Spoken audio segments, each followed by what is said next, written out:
Você tem o costume de solicitar nota fiscal no ato da compra?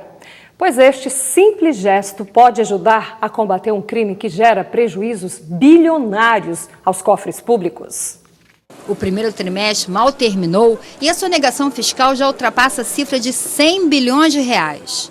O valor é 5 vezes maior do que o governo pretende arrecadar com as medidas de ajuste fiscal anunciadas no início deste ano. Se você não emite a nota, você deixa de registrar a receita, você registra o que quer.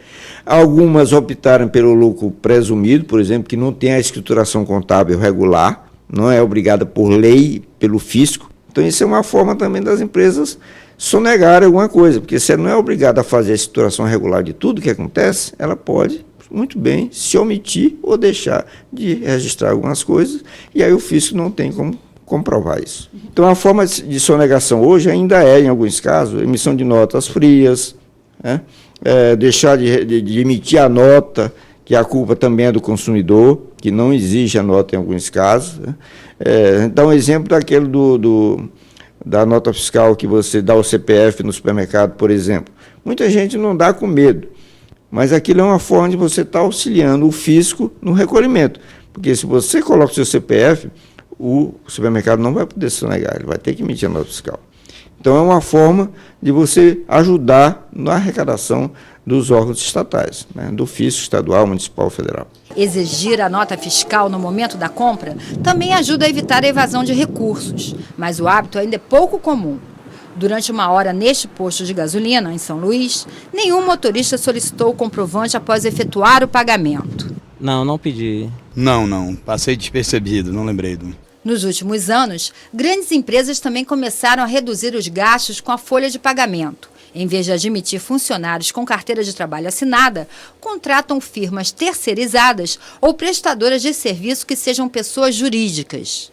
Muitas médias e grandes empresas utilizam desse artifício, ou seja, em vez de contratar mão de obra direta, né, para as suas atividades, ela só está utilizando para a atividade fim, aquilo que é essencial. Para essas empresas se torna um custo muito mais barato, porque ela tem às vezes um plano de carga e salário que impacta no seu custo principal.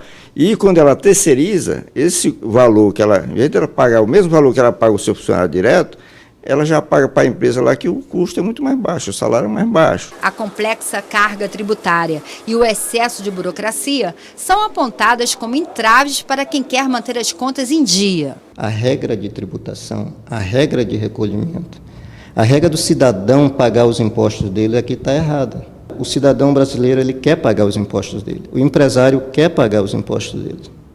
Tá? Agora, desde que dê sistemáticas e condições desses pagamentos, tá? De que ele possa evidenciar os custos dele. Uma das alternativas para reforçar o orçamento e garantir as políticas públicas é a regulamentação de um dispositivo previsto na Constituição de 88, que prevê a criação de um imposto sobre grandes fortunas. Essa é uma discussão que eu acho que é importante que seja feita. Poucos países têm adotado um imposto sobre grandes fortunas. Tem sido apontado por grandes economistas hoje mundiais como uma saída para a crise que a gente vive hoje, ter uma tributação sobre as grandes fortunas, sobre as grandes riquezas. Há um processo de concentração de capital que é muito grande e essa taxação sobre essas grandes fortunas serviria como uma forma de fazer essa distribuição, a distribuição melhor da riqueza no mundo. Enquanto isso, o cidadão consciente colabora da forma que pode. Você costuma pedir nota fiscal? Sim, com certeza. Nem sempre. A gente pede nota fiscal quando é alguma coisa que precisa da comprovação para uma eventual garantia. Mas pequenas compras, assim, avulsas, a gente passa... Mas é um erro, eu reconheço que é um erro. Porque é dos impostos que o governo mantém a máquina, né?